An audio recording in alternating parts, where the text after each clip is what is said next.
من الشیطان الرجیم من ہمزہ ونفخہ ونفثہ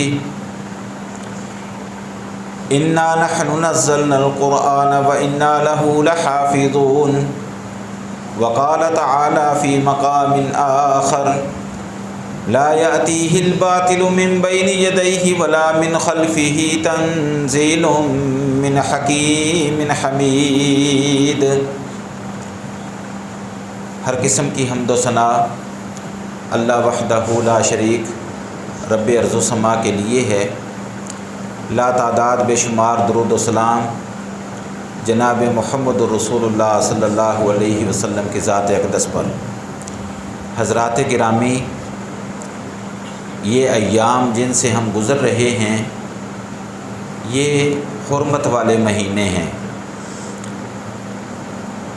قرآن مجید میں اللہ تعالیٰ نے اس بات کا ذکر کیا ہے کہ جب سے زمین و آسمان بنے ہیں تب سے مہینوں کی گنتی 12 ہے اور ان میں سے 4 مہینے حرمت والے ہیں۔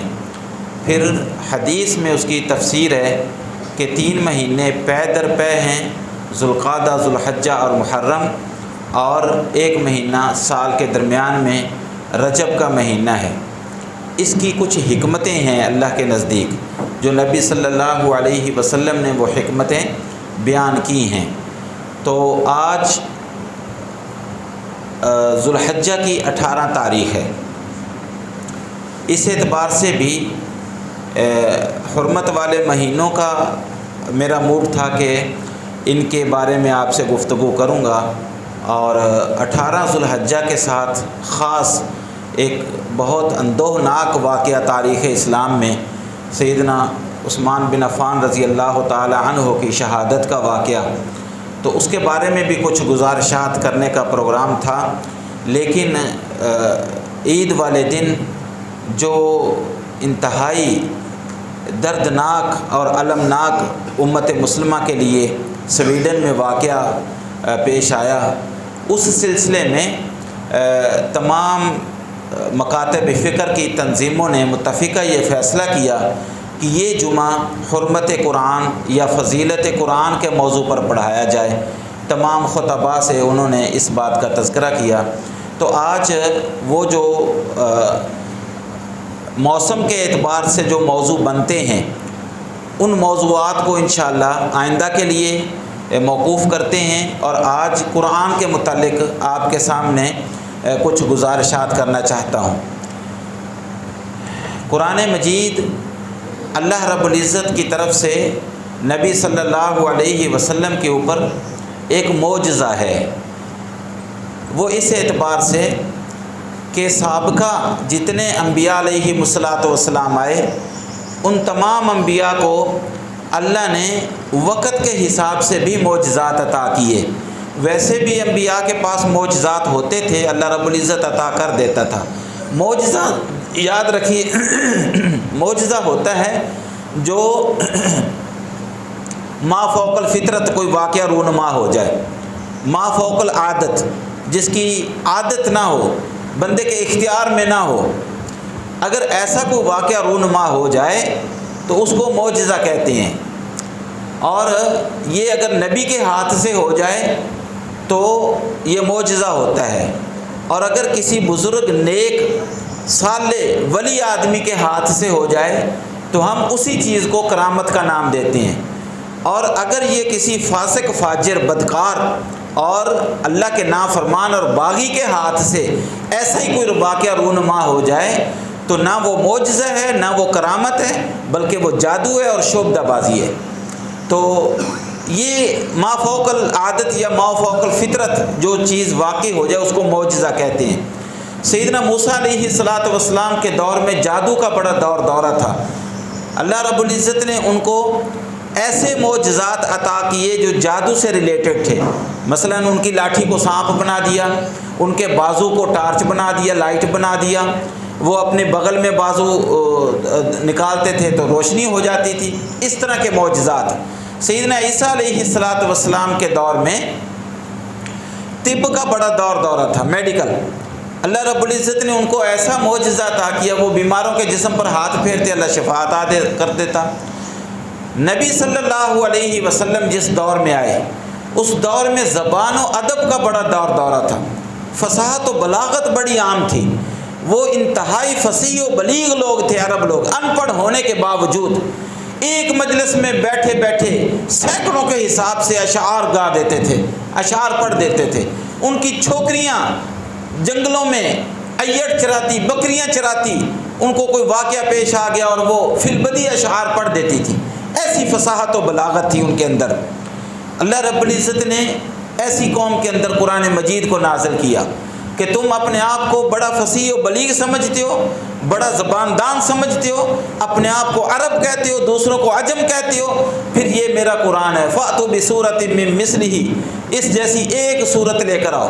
پہلے اللہ رب العزت نے سورۃ بنی اسرائیل میں پورے قرآن کا چیلنج کیا، پھر 10 صورتوں کا چیلنج کیا سورۃ الہود میں، اور پھر سورۃ البقرہ میں اللہ رب العزت نے ایک صورت کا چیلنج کیا کہ کوئی ایک صورت لے کر آؤ۔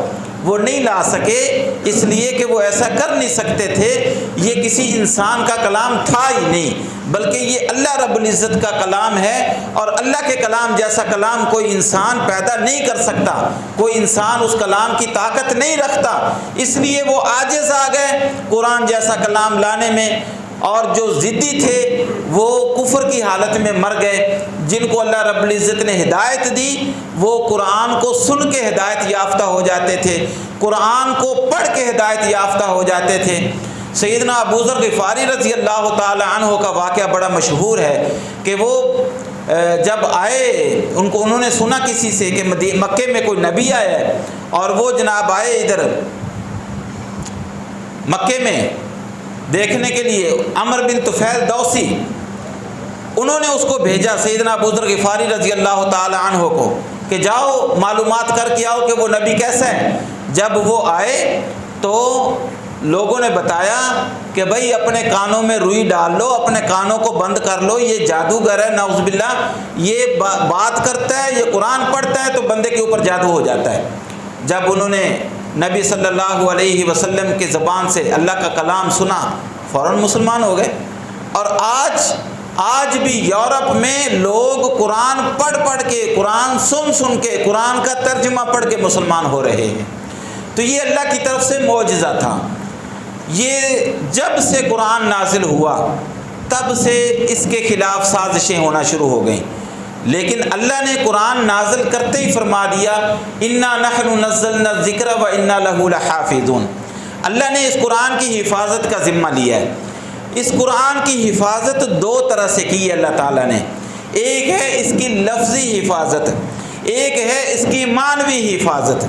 لفظی حفاظت کا تقاضا یہ تھا کہ قرآن کے الفاظ جیسے منزل من اللہ تھے، من و عن ایسی صورت میں رہتی دنیا تک محفوظ رہیں۔ قرآن سے پہلے بھی آسمانی کتابیں نازل ہوتی رہیں، آسمانی صحائف نازل ہوئے، لیکن وہ صاحب کتاب اللہ کے نبی کی رحلت کے بعد اس امت نے اس میں تعریف پیدا کر دی اور وہ تبدیل ہو گئے۔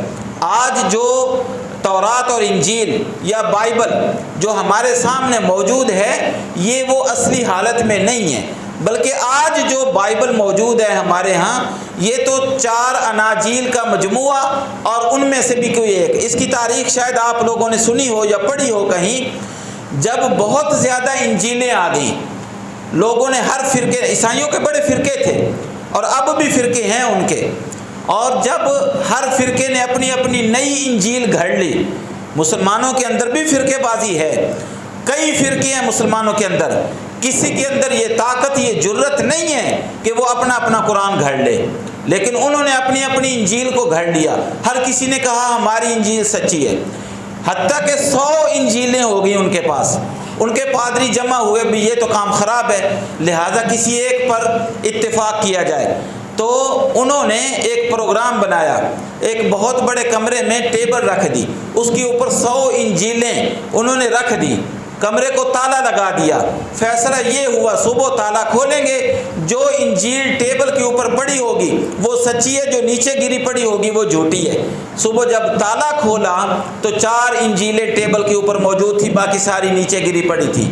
یہ جو انجیل ہے نا, لوکا, متی, یوحنا ہیں اور مرکز وغیرہ, یہ وہی 4 انجیلیں ہیں. اور پھر ان 4 انجیلوں, پھر بعد میں کسی کے اندر عقل کی مار ہوتی ہے نا, کسی کے سے ذہن میں یہ سوال پیدا نہیں ہوا کہ یہ باقی انجیلیں ٹیبل سے نیچے کیسے گر گئیں, تالے کی چابی کس کے پاس تھی. بہرحال یہ تو ایک تاریخی بات ہے.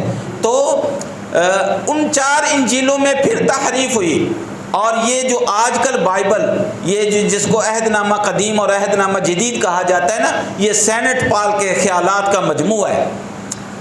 تو بات کرنے کا مقصد یہ ہے کہ سابقہ جتنی آسمانی کتابیں تھیں یا تو مٹ گئیں, ان کا نام و نشان باقی نہ رہا. خالدی زبان میں سیدنا ابو داود رضی اللہ, سیدنا داود علیہ السلام کے اوپر یہ زبور نازل ہوئی تھی. آج دنیا کے اندر خالدی زبان کا نام و نشان نہیں ہے. تو یا تو وہ زبانیں مٹ گئیں, کتابیں مٹ گئیں, یا ان کے اندر تحریف ہو گئی. 1500 سال بیت گئے. قرآن مجید کو تحریف, اس کو منحرف کرنے کی بڑی کوشش کی گئی کہ لوگ اس سے منحرف ہو جائیں, قرآن کے اندر تحریف ہو جائے. حتیٰ کہ مستشرقین یورپ کے عیسائیوں کے علماء کا ایک ایسا گروہ ہے جنہوں نے دین اسلام کی تعلیم صرف اس لیے حاصل کی کہ اس کا رد کیا جائے اور اس کے اندر رکھنے ڈالے جائیں. اس کو مستشرقین کہتے ہیں. بڑا کام کیا ان لوگوں نے. مستشرقین نے تقریباً پوری ریسرچ کے بعد جو 7 قسم کی قرات, جس کو قرات سبع کہا جاتا ہے, قرات کے پرانے سے پرانے 200 قرآن کے 200 قلمی نسخے جمع کیے, 200 قلمی نسخے جمع کیے. پھر ان کا آپس میں موازنہ کیا کہ ان کا آپس میں وہ کمپیریزن کیا جائے, تقابل کیا جائے.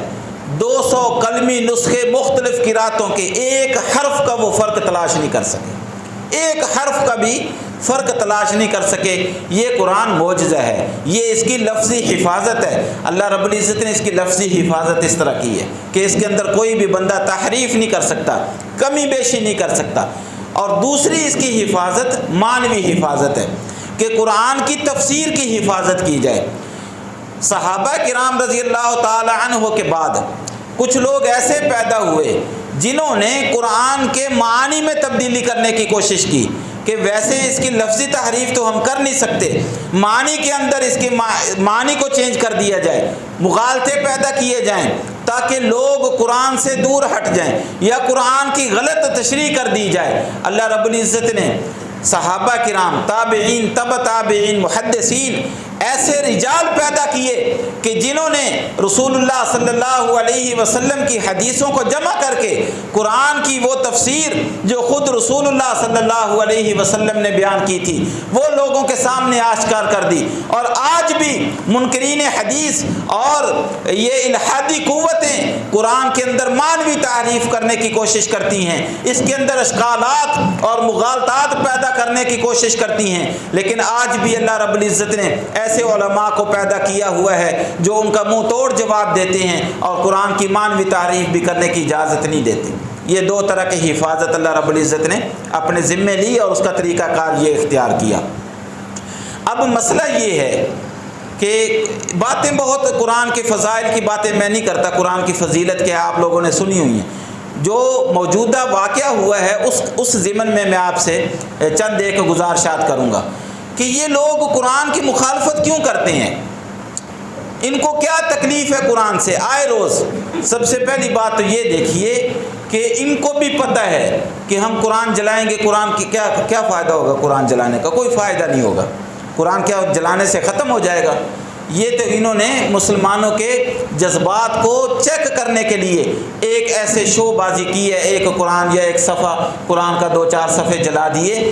آپ تاریخ میں وہ واقعہ اپنے ذہن میں لائیں جب ہندوستان میں انگریز کی حکومت تھی اور جب انگریز کو بھی یہ بتا دیا گیا کہ جب تک ان کے پاس قرآن باقی ہے ان کو مغلوب کرنا ممکن نہیں ہے, تو انہوں نے کیا کیا، انہوں نے پورے ہندوستان میں مختلف علاقوں میں ڈیوٹیاں لگا دی کلیکٹرس کی، اور انہوں نے مختلف گھروں سے، بستیوں کی بستیوں سے قرآن کو اکٹھا کیا۔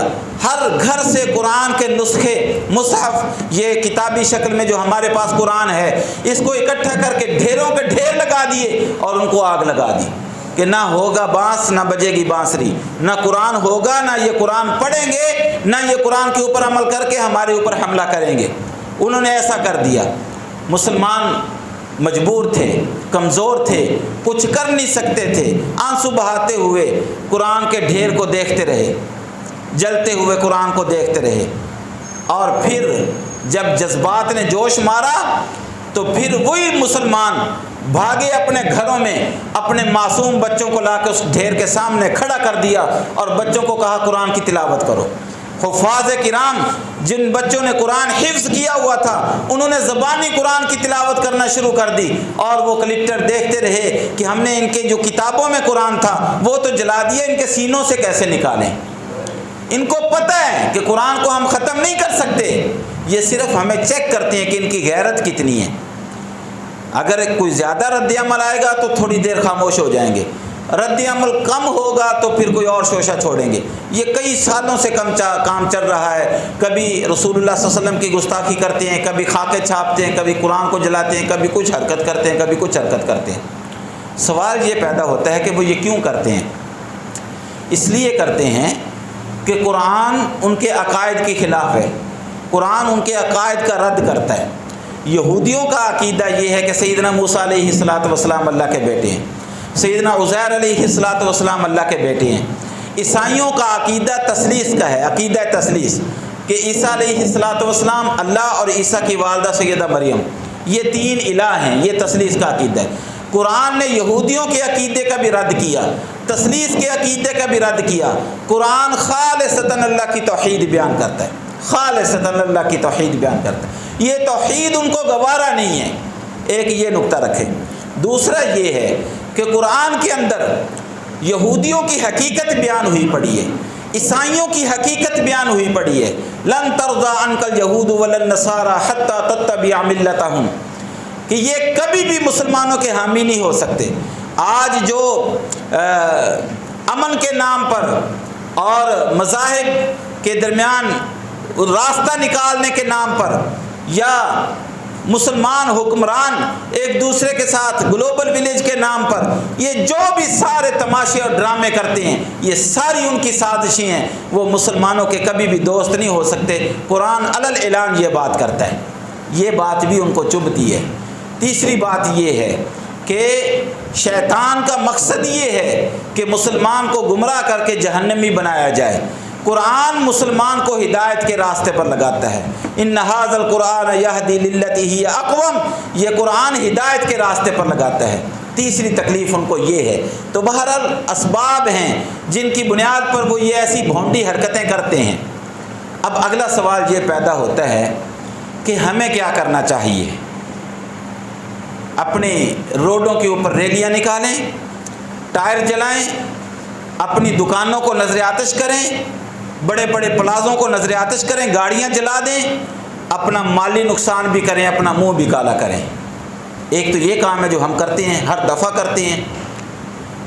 اصل کرنے کا کام یہ نہیں ہے، اصل کرنے کا کام یہ ہے کہ وہ نبی صلی اللہ علیہ وسلم کی گستاخی کرتے ہیں، ہم اس کے رد عمل میں صحیح، ہمارا ایمان کا تقاضا ہے، ایمان تو ہمارا کمزور ہے، ان کے رد عمل میں ہی صحیح ہم زیادہ سے زیادہ رسول کریم صلی اللہ علیہ وسلم کے ساتھ محبت کریں۔ وہ قرآن کو جلاتے ہیں، قرآن کی مخالفت کرتے ہیں، ان کے رد عمل کے طور پر ہی صحیح ہم قرآن کے ساتھ محبت کریں، ہم قرآن کے ساتھ جڑ جائیں، قرآن کو اپنا اوڑھنا بچھونا بنا لیں۔ یاد رکھیے وہ عملی طور پر ایسی حرکتیں کرتے ہیں، وہ عملی طور پر ہمیں چیک کرنے کے لیے، ہمارے جذبات کو مجروح کرنے کے لیے، امت مسلمہ کی غیرت کو للکارنے کے لیے، اس لیے کہ وہ اب طاقتور ہیں، ہماری غیرت ایمانی کمزور ہے، ہم مالی طور پر جانی طور پر، افرادی قوت کے اعتبار سے، اسلحے کے اعتبار سے ان سے کسی قسم میں پیچھے نہیں ہیں۔ ہمارے پاس ہر قسم کی سہولتیں ہیں، اسلحہ سب سے زیادہ ہمارے پاس ہے، وہ بناتے ہیں، خریدتے ہیں ہمیں۔ زمینی حقائق اگر دیکھ لیں، اس وقت جتنی دولت مسلمانوں کے پاس ہے کسی کے پاس نہیں ہے، اس وقت جتنی بہترین زمینیں مسلمانوں کے پاس ہیں کسی کے پاس نہیں ہیں، اس وقت جتنے بہترین پہاڑ اور دریا اور سمندر مسلمانوں کے پاس ہیں کسی کے پاس نہیں ہیں۔ حتیٰ کہ مسلمانوں کو اللہ رب العزت نے وہ نہر اور وہ دریا عطا کر دیا کہ وہ مسلمان اپنی غیرت ایمانی کا ثبوت دیں۔ وہ یورپ والے ادھر آ ہی نہیں سکتے، ہمارے دریاؤں سے گزر کر ہمیں کرایہ دے کر ہم ان سے کرایہ لے لیتے ہیں، اور وہ اپنے جناب سارے جنگی جہاز ادھر لا کر ہمیں برباد کرتے ہیں۔ یہ تو حالت ہے۔ تو اللہ رب العزت نے مسلمانوں میں کوئی کمی نہیں چھوڑی، لیکن غیرت ایمانی نہیں ہے۔ تو میں عرض یہ کر رہا ہوں کہ وہ عملی طور پر ایسا کرتے ہیں کہ وہ قرآن کو جلاتے ہیں، گستاخیاں کرتے ہیں۔ ہم جذباتی قوم ہیں، ہم جذبات میں آ کر ریلیاں نکالتے ہیں، قرآن کے ساتھ محبت کا اظہار کرتے ہیں۔ کیا حقیقی معنوں میں بھی قرآن کے ساتھ ہماری محبت ہے؟ کیا حقیقی معنوں میں ہم قرآن کے ساتھ لگے ہوئے ہیں؟ مجھے آپ بتائیے کہ قرآن مجید یہ اللہ رب العزت نے نازل کس لیے کیا؟ یاد رکھیے، رسول اللہ صلی اللہ علیہ وسلم کی حدیثوں سے یہ ثابت ہوتا ہے کہ قرآن کی تلاوت کرنے سے ثواب ملتا ہے۔ قرآن کا ایک تلاوت کرتے ہوئے اگر ایک ایک حرف پڑھیں گے اس کے اوپر 10 نیکیاں ملتی ہیں، یہ ثابت ہے۔ لیکن کیا تلاوت کے ساتھ ثواب کے لیے یہ قرآن نازل ہوا؟ باتیں میری تلخ ہوں گی، یاد رکھیے، یہ صرف برکت کے لیے، تلاوت کر کے ثواب حاصل کرنے کے لیے اور یہ حلف اٹھانے کے لیے، قسمیں کھانے کے لیے قرآن نازل نہیں ہوا، بلکہ اللہ رب العزت نے ہمارا یہ ایک آئین نازل کیا ہے۔ پاکستان کا جو آئین ہے نا، جس کو کانسٹیٹیوشن کہتے ہیں، وہ اس کا بڑا احترام ہے پاکستان میں۔ اللہ نے ہمیں یہ ایک دستور دیا ہے، یہ ایک ضابطہ حیات ہے، یہ ایک آئین ہے، اس کے اوپر عمل کر کے ہم نے زندگی گزارنی ہے۔ ہماری شادی، ہماری غمی، ہماری خوشی، ہمارا لین دین، ہماری تجارت، ہماری سیاست، ہماری معاشرت، ہماری معیشت، سارا کا سارا قرآن ہے۔ اس قرآن کے مطابق ہم نے زندگی گزارنی ہے۔ ہم نے رکھ لیا اس کو صرف تلاوت کرنے کے لیے۔ دنیا کی کوئی کتاب، دنیا کا کوئی آئین، دنیا کا کوئی نظام کوئی ایسا ہے جس کو لوگ پڑھ کے الماریوں میں رکھ دیتے ہوں؟ ہم نے اپنے قرآن کو صرف پڑھنے کی حد تک محدود کر لیا، اور اب بات پڑھنے سے بھی آگے نکل گئی۔ میں نے تو اپنی آنکھوں سے ایک دفعہ نہیں 20 دفعہ ایسے مناظر دیکھے۔ آدمی آتا ہے مسجد میں، الماری سے قرآن نکالتا ہے، اس کو ماتھے سے لگاتا ہے، سر سے لگاتا ہے، اس کو چومتا ہے، دوبارہ الماری میں رکھ کے پٹ پیرا پیچھے جاتا ہے کہ میری پیٹھ نہ ہو قرآن کو۔ ہم نے بس چومنے کی حد تک قرآن کو رکھ لیا۔ میرے بھائی، ہم بھی تو ان سے پیچھے نہیں ہیں نا، وہ تو قرآن کو جلاتے ہیں۔ ہم نے قرآن کو بیگانہ کر دیا، ہم نے قرآن سے منہ موڑ لیا۔ اللہ رب العزت نے، نبی صلی اللہ علیہ وسلم کی ایک معروف حدیث ہے، آپ علیہ الصلوۃ والسلام نے فرمایا، القرآن شافع مشفع وماہل مصدق من جعلہ امامہ قادہ الی الجنہ ومن جعلہ خلف ظہرہ ساقہ الی النار۔ یہ قرآن ایسا سفارشی ہے جس کی اللہ سفارش قبول کرے گا، اور یہ ایسا گواہ ہے جس کی گواہی کو بھی اللہ قبول کرے گا۔ جس نے اس کو اپنا امام بنا لیا، یہ قرآن اس کو جنت میں لے جائے گا۔ جس نے اس کو پس پشت ڈال دیا، یہ قرآن اس کو جہنم میں لے جائے گا۔ امام بنانے کا مقصد کیا ہے؟ کہ ہم اس کی طرف پیٹھ نہ کریں، اس کو اپنے آگے رکھیں۔ امام بنانے کا مقصد یہ ہے کہ ہماری زندگی کے 24 گھنٹے قرآن کے مطابق گزرنے چاہیے۔ جہاں قرآن کی بات آ جائے وہاں ہمیں اپنی ضد چھوڑ دینی چاہیے۔ نبی صلی اللہ علیہ وسلم نے فرمایا، الیس تشہدون ان لا الہ الا اللہ وانی رسول اللہ، کیا تم اس بات کی گواہی نہیں دیتے کہ اللہ وحدہ لا شریک ہے اور میں اللہ کا رسول ہوں؟ قالوا نعم، صحابہ نے کہا اللہ کے رسول ہم تو گواہی دیتے ہیں۔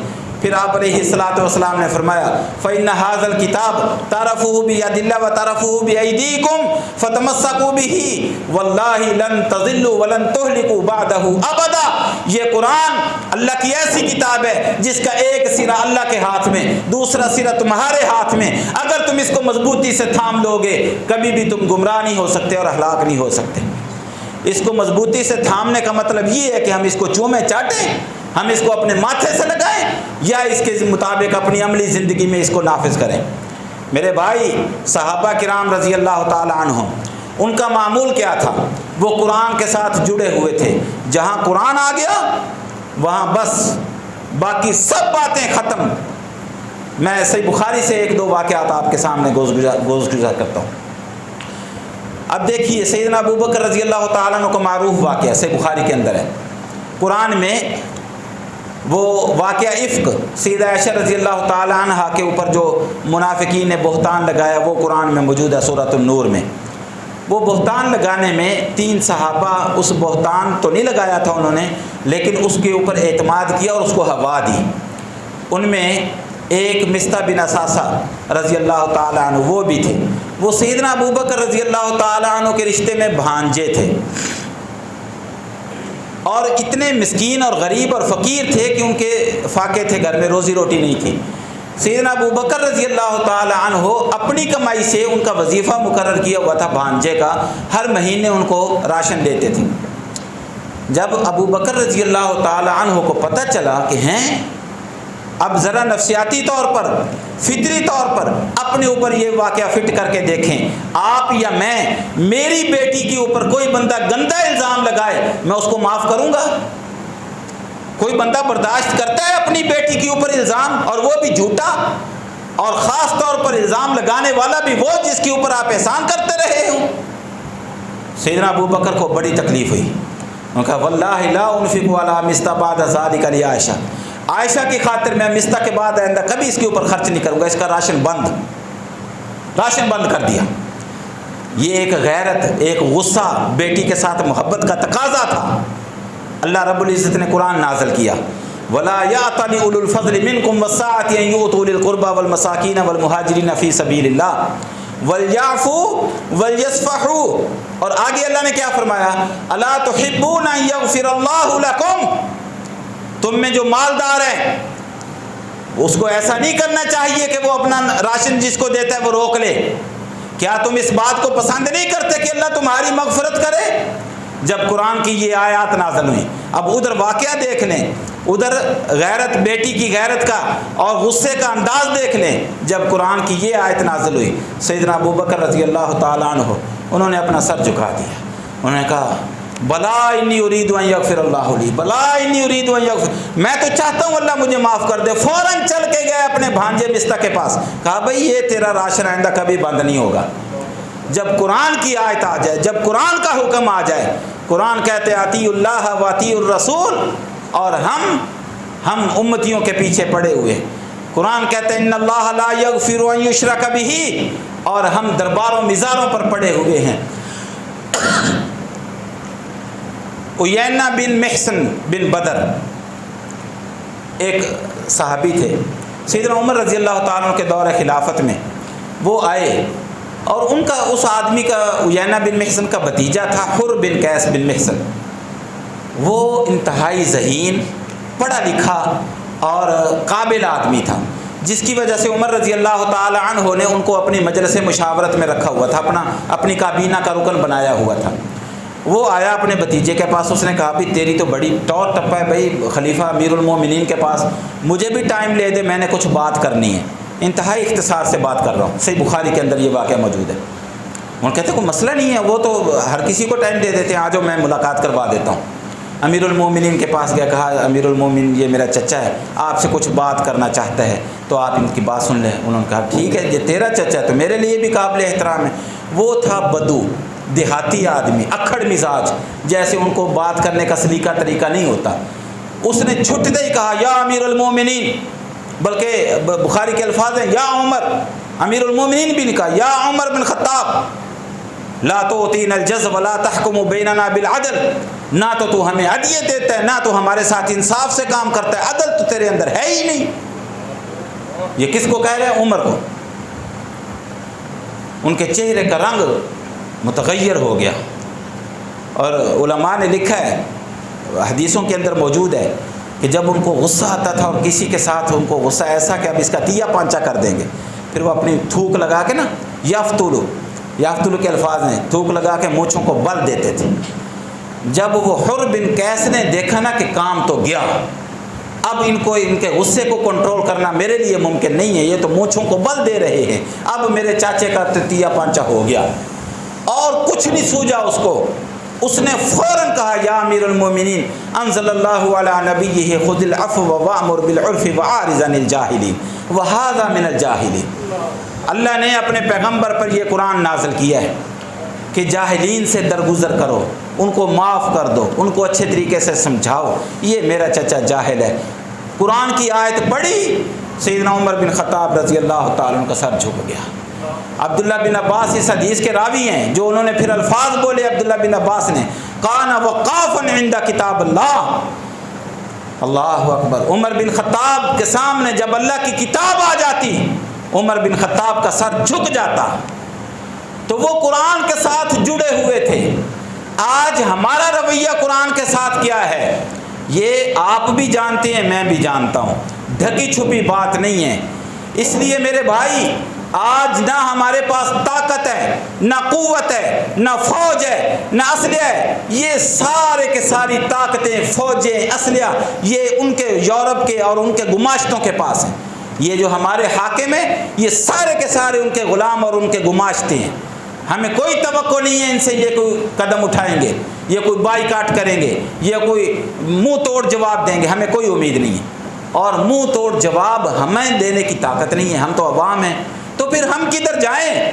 میرے بھائی، ہمارے کرنے کا کام یہ ہے کہ اپنے آپ کو قرآن کے ساتھ جوڑ لیجئے، اپنے بچوں کو قرآن کی طرف لگا دیجئے۔ آپ اور میں اپنے ایمان سے دیکھیں، کتنا عرصہ بیت گیا کہ ہم نے قرآن کو ہاتھ نہیں لگایا۔ کیا اس مجمع میں اگر کھڑا کرنا چاہوں، چند ایک آدمی کھڑے ہوں گے جو یہ کہہ سکے کہ میں روز قرآن کی تلاوت کرتا ہوں؟ چند ایک آدمی کھڑے ہوں گے جو یہ کہیں گے کہ مجھے قرآن کا ترجمہ آتا ہے؟ اگر آج وہی عیسائی، وہی یہودی جو قرآن کی گستاخی اور بے ادبی کرتے ہیں، اگر وہ میرے پاس آ جائیں، کہیں یار تم جو قرآن کر رہے ہو، مجھے پڑھاؤ قرآن کیا کہتا ہے، کیا میں ان کو پڑھا سکتا ہوں؟ کسی ایک آیت کا ترجمہ سکھا سکتا ہوں؟ جب مجھے نہیں پتا کہ قرآن کیا کہتا ہے تو میں ان کو کیا سمجھاؤں گا؟ میرے بھائی، ٹھیک ہے، آپ فضیلت حاصل کرنے کے لیے، اجر حاصل کرنے کے لیے اس کی تلاوت کریں، لیکن یاد رکھیے اس کا ترجمہ پڑھنا ہمارے اوپر ایسے ہی لازم ہے جیسے نماز پڑھنی لازم ہے۔ اس کی تفسیر کو پڑھنا، اور آج تو مشکل بھی نہیں ہے، ہر مسجد میں جو امام ہے وہ عالم بھی ہے، ہر مسجد میں ترجمہ قرآن کی کلاس ہوتی ہے۔ ٹائم نکالیے۔ اگر اللہ نے کل آپ سے پوچھ لیا، میں نے تجھے زندگی دی، 24 گھنٹوں میں میرے قرآن کے لیے کتنا وقت نکالا، کیا جواب دیں گے؟ صرف آدھا گھنٹہ روزانہ نکال لیں، 2 سال میں آپ کے قرآن کا ترجمہ مکمل ہو جائے گا۔ اور اس کا سب سے بڑا فائدہ یہ ہوگا، اگر آپ نے قرآن کا ترجمہ پڑھ لیا، جو آپ کہتے ہیں نا جی مولویوں نے ہمیں چنگل میں پھنسایا ہوا، کوئی کہتا ہے ادھر آؤ، کوئی کہتا ہے ہم سچے ہیں، کوئی کہتا ہے، ان کے چنگل سے نکل جائیں گے۔ آپ کو اللہ رب العزت وہ بصیرت عطا کر دے گا قرآن کا ترجمہ پڑھنے کی کہ آپ کو حق راستے کا پتہ چل جائے گا۔ اللہ تعالیٰ سے دعا ہے کہ اللہ ہمیں قرآن کے ساتھ جڑنے کی توفیق دے، قرآن کو اپنا اوڑھنا بچھانا بنانے کی توفیق دے۔ ہم اور کچھ نہیں کر سکتے، قرآن کے اوپر عمل تو کر سکتے ہیں، قرآن کو پڑھ تو سکتے ہیں، اس کا ترجمہ تو پڑھ سکتے ہیں، اپنے بچوں کو قرآن حفظ تو کروا سکتے ہیں۔ آپ یہ کرنا شروع کر دیں، وہ انشاءاللہ ناکام ہو جائیں گے۔ وآخر دعوانا الحمدللہ رب العالمین۔